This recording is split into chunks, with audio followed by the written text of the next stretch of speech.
আজ যে শিশু মায়ের হাসিতে ভেসেছে, আমরা চিরদিন সেই হাসি দেখতে চাই।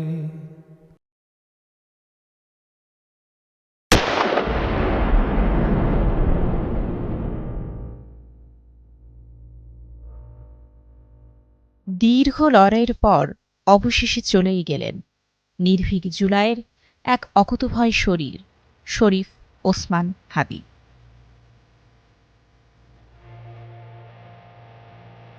আজ যে শিশু পৃথিবীর আলোয় এসেছে, আমরা তার তরে একটি সাজানো বাগান চাই, কিন্তু আমরা কি দিতে পেরেছি তেমন এক পৃথিবী?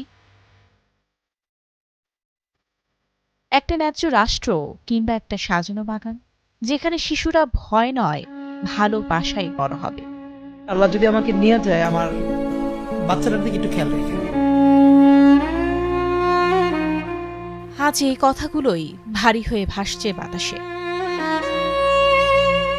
হাদি হয়তো অনেকের চোখে একটি বাংলাদেশ, যে হৃদয়ে দেশটাকেই পুষত। তবে হাদিরও তো ছিল এক ছোট্ট বাংলাদেশ, যাকে কাঁধে তুলে পৃথিবী দেখানোর কথা ছিল,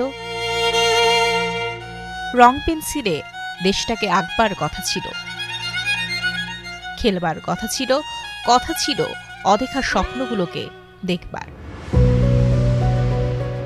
হাদির সন্তানের বয়স খুব বেশি নয়, হয়তো সে এখনো জানেই না তার বাবা আর ফিরবে না।